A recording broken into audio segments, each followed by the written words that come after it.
देखिए, आज जो अपन टॉपिक स्टार्ट करने वाले हैं उसका नाम है कैपिटल गेन। ये अपनी बुक में लेसन नंबर 7 है और कैपिटल गेन के लिए सेक्शन बना हुआ है 45 सब सेक्शन 1। कैपिटल गेन को अपन हिंदी में कहते हैं पूंजी लाभ। देखिए, सबसे पहले अपन समझते हैं कैपिटल गेन का कॉन्सेप्ट। किसी भी असेट को या किसी भी आइटम को अगर आप डेली खरीदते हैं और बेचते हैं, वो इनकम कैपिटल गेन में कवर अप नहीं होगी। वो इनकम कहां जाएगी? बिजनेस में। दैट मीन्स अगर आप किसी भी एक्टिविटी को डे बाय डे करते हैं, डेली बेसिस पे करते हैं, यानी किसी भी आइटम को आप खरीदते और बेचते हैं डे बाय डे, वो इनकम कहां जाएगी? बिजनेस में। कैपिटल गेन में वो इनकम आती है जो अपन कभी कभी करते हैं, 5 साल में एक बार, 10 साल में एक बार, 15 साल में एक बार। अगर अपन किसी भी आइटम को खरीदते और बेचते हैं कभी कभी, वही इनकम कहां जाती है?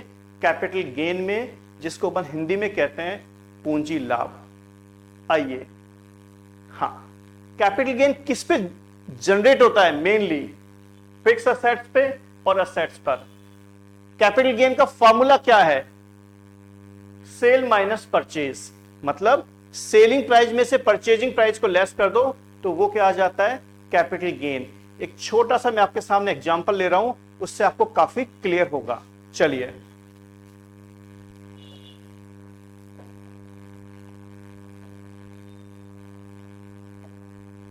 हाँ, मान लेते हैं कोई लैंड है। सपोज कोई लैंड है। लैंड का मतलब आप लोग समझते ही हैं, जमीन। हाँ, लैंड को आपने सेल किया 5 लाख में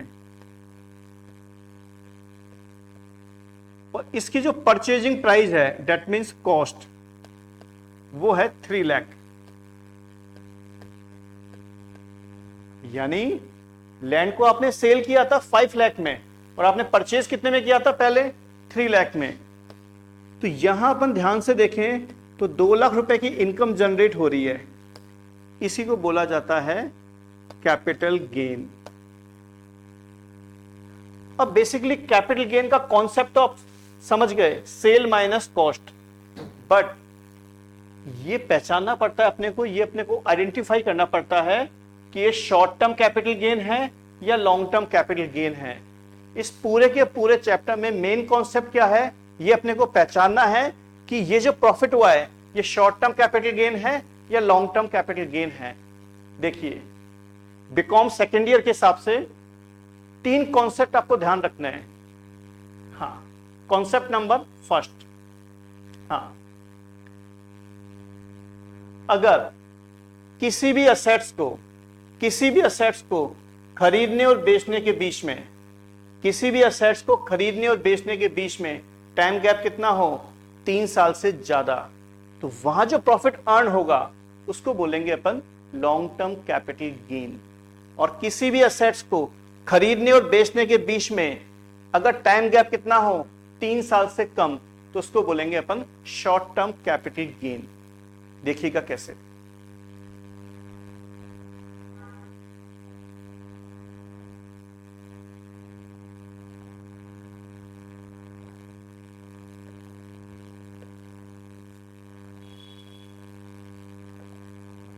मान लेते हैं किसी असेट्स को परचेज किया आपने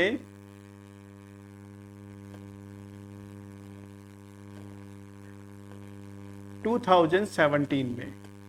सपोज किसी भी असेट्स को परचेज किया 2017 में और आपने उसको बेचा है 2022 में।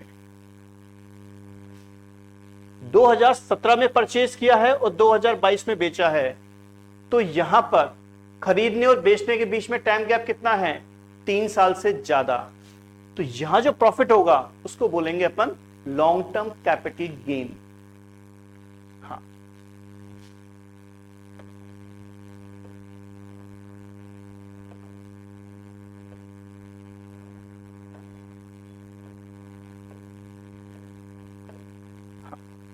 अगर आपने किसी असेट्स को परचेज किया है 2021 में और बेचा है 2022 में, यानी खरीदने और बेचने के बीच में टाइम गैप कितना है? 3 साल से कम, तो यहां जो प्रॉफिट होगा उसको बोलेंगे अपन शॉर्ट टर्म कैपिटल गेन। तो ये कॉन्सेप्ट तो आप समझ चुके होंगे। अब देखते हैं अपन आगे।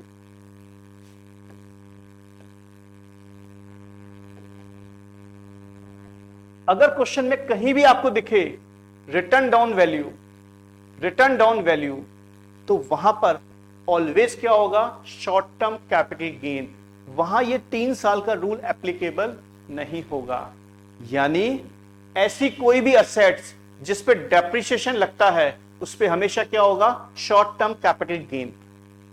हाँ, सेकंड पॉइंट, अगर अपन बात करें लैंड एंड बिल्डिंग की, किसकी बात करें, लैंड की या बिल्डिंग की या फिर अनलिस्टेड शेयर्स की, तो उस पे 3 साल का रूल एप्लीकेबल नहीं होगा, उस पे एप्लीकेबल होगा 2 साल का रूल। दैट मींस अगर क्वेश्चन लैंड का है या बिल्डिंग का है या अनलिस्टेड शेयर्स का है, तो आप ध्यान रखना खरीदने और बेचने के बीच में टाइम गैप कितना हो, 2 साल से ज्यादा तो लॉन्ग टर्म कैपिटल गेन होगा, और 2 साल से कम है तो शॉर्ट टर्म कैपिटल गेन होगा। नेक्स्ट, अगर अपन बात करें लिस्टेड शेयर्स की, तो वहां टाइम पीरियड क्या हो जाता है, 1 year. That means listed shares को खरीदने और बेचने के बीच में टाइम पीरियड कितना हो, 1 साल से कम, तो क्या होगा, शॉर्ट टर्म कैपिटल गेन, और 1 साल से ज्यादा हो तो लॉन्ग टर्म कैपिटल गेन। तो ये तो आप समझ चुके होंगे कि लॉन्ग टर्म कैपिटल गेन कब होगा और शॉर्ट टर्म कैपिटल गेन कब होगा। अब हल्का सा थोड़ा सा ओवरव्यू और ले लीजिए आप। लिस्टेड शेयर्स की बात करें तो वहां टाइम पीरियड कितना होता है, 1 ईयर। हाँ, अनलिस्टेड शेयर्स की बात करें या लैंड की बात करें या बिल्डिंग की बात करें, तो वहां टाइम पीरियड कितना होता है, 2 ईयर्स का। और listed shares, unlisted shares, land और बिल्डिंग, इनके अलावा किसी और आइटम की बात करें तो वहां टाइम पीरियड कितना होता है, 3 ईयर्स का। चलिए आगे चलते हैं अपन। शॉर्ट टर्म कैपिटल गेन, जब भी अपन शॉर्ट टर्म कैपिटल गेन निकालेंगे तो बहुत ही सिंपल सा कॉन्सेप्ट है। सेल में से अपन क्या करेंगे, परचेजिंग कॉस्ट को लेस कर देंगे, तो जो प्रॉफिट आएगा वो कहलाएगा शॉर्ट टर्म कैपिटल गेन। छोटा सा एग्जांपल देखिए इसका।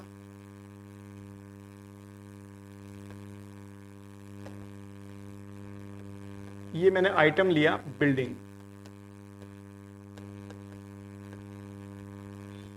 बिल्डिंग आपकी असेट है। बिल्डिंग की सेलिंग प्राइस है सपोज 7 लाख, और इसकी जो परचेजिंग प्राइस है दैट मीन्स कॉस्ट, वो है 5 लाख रुपीज। तो यहां पर 2 लाख रुपीज का प्रॉफिट हो गया। अब बिल्डिंग में जो लॉक पीरियड है वो कितना है, 2 इयर्स का। सपोज ये जो बिल्डिंग है खरीदने और बेचने के बीच में टाइम पीरियड कितना है, विद इन 1 ईयर, मतलब 1 साल के अंदर आपने खरीद के उसको बेच दी। तो ये जो प्रॉफिट है ये कहलाएगा short term capital gain. That means अगर question short term capital gain का है तो बहुत ही आसान होगा। सेल में से अपन डायरेक्ट क्या करेंगे, कॉस्ट प्राइस यानी परचेजिंग प्राइस को लेस कर देंगे, तो जो प्रॉफिट आएगा उसको बोलेंगे short term capital gain. But अगर क्वेश्चन लॉन्ग टर्म का है तो क्वेश्चन थोड़ा सा क्या हो जाएगा, कॉम्प्लिकेटेड हो जाएगा। देखते हैं कैसे।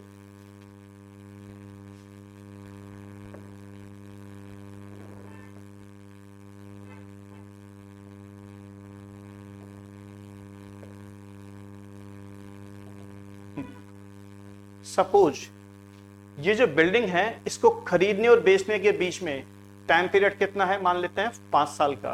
दैट मीन्स 2 साल से ज्यादा, यानी इस पे क्या होगा, लॉन्ग टर्म कैपिटल गेन। और जैसा कि मैंने बताया था अगर question long term capital gain का है तो थोड़ा सा क्या हो जाता है, टफ हो जाता है। क्यों, लॉन्ग टर्म कैपिटल गेन में इंडेक्सिंग का यूज किया जाता है, इसको बोलते हैं अपन इंडेक्सिंग करना। इंडेक्सिंग का मतलब क्या होता है, जो परचेजिंग प्राइस है, जो कॉस्ट प्राइस है, उसको चेंज किया जाता है। ये फॉर्मूला पुट करके देखते हैं कैसे। हाँ, सपोज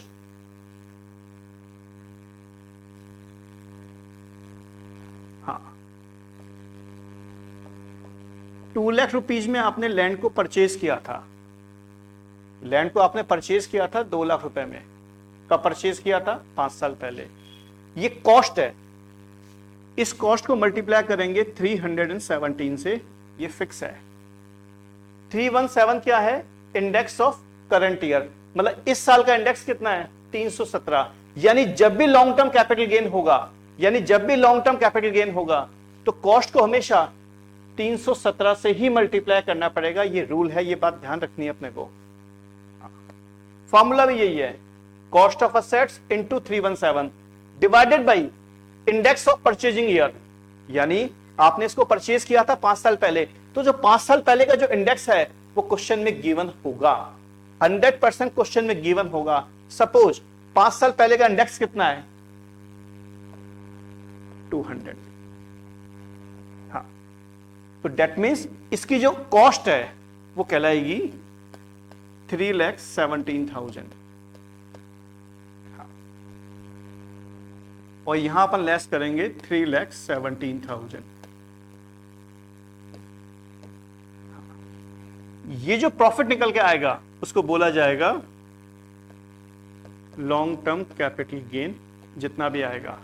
तो आप लोग समझ चुके हैं कि अगर लॉन्ग टर्म कैपिटल गेन है तो वहां पर ये फॉर्मूला पुट करके अपन क्या निकालेंगे? कॉस्ट निकालेंगे। हाँ, और जो कॉस्ट निकलेगी उसी को अपन सेल में से लेस करेंगे और जो प्रॉफिट आएगा उसको बोलेंगे अपन लॉन्ग टर्म कैपिटल गेन। तो आज की जो अपनी क्लास है वो केवल बेसिक क्लास है कि लॉन्ग टर्म कैपिटल गेन और शॉर्ट टर्म कैपिटल गेन किस तरीके से कैलकुलेट किया जाता है। शॉर्ट टर्म कैपिटल गेन में इंडेक्सिंग का यूज नहीं होता, जबकि लॉन्ग टर्म कैपिटल गेन में इंडेक्सिंग का यूज होता है। दैट्स